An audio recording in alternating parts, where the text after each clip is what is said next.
il n'est pas assez facile de pouvoir faire la synthèse d'un événement qui s'est tenu pendant toute une semaine et qui s'est préparé pendant des mois. Ce n'est pas en une minute ou deux que je vais pouvoir trouver une synthèse.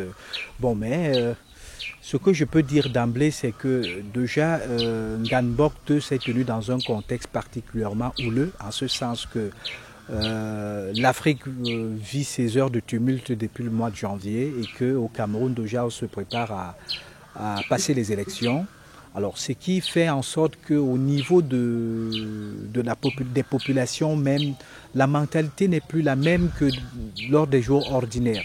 Alors, nous sommes tous tendus, excités, avec des combats qui sont divers. Et lorsque, dans ce contexte, nous devons nous réunir pour voir les choses unilatéralement, je dis, ce n'est pas déjà chose facile. Et je crois que Mbok 2 n'a pas été épargné par le phénomène, d'autant plus qu'il y a eu beaucoup de dissidences, beaucoup d'effections, avec ma propre confrérie qui a trouvé bon de ne pas pouvoir prendre part aux travaux de cette année pour la simple raison que les mobiles n'ont pas été assez clairs. Bon, il y a beaucoup d'autres discours qu'on ne peut pas dire comme ça devant les yeux de la caméra. Bon, il y a tellement de raisons qui ont fait en sorte que Nganbok 2 ne va peut-être pas connaître le même engouement que Ngong Tok, c'est-à-dire lors de Nganbok 1er.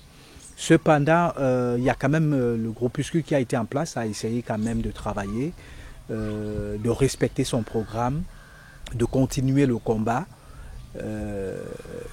La particularité cette année a été, à mon avis, l'arrivée de nos frères Bassa du Vouri, que j'accompagne d'ailleurs, une délégation que j'accompagne, qui est aussi pilotée par un certain Maurice Ndoumbé, qui a exprimé le vœu de se rattacher à sa culture parce que depuis un certain temps nous étions fragmentés.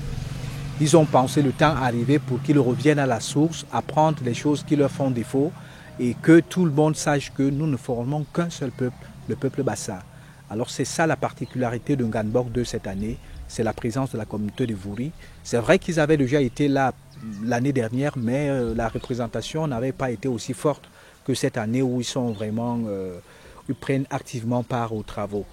Bon, si je peux aussi donner une impression, c'est cette désolation du fait que nous n'arrivons pas toujours à transcender nos égos particuliers pour ne voir que l'intérêt du peuple qui nous a commis à la tâche que nous assumons. C'est ce qui fait que même lorsque tout porte à croire que nous allons atteindre l'unité du peuple Bassa, on se retrouve que le chemin est encore très long, très très long. Voilà ce que je peux dire d'emblée.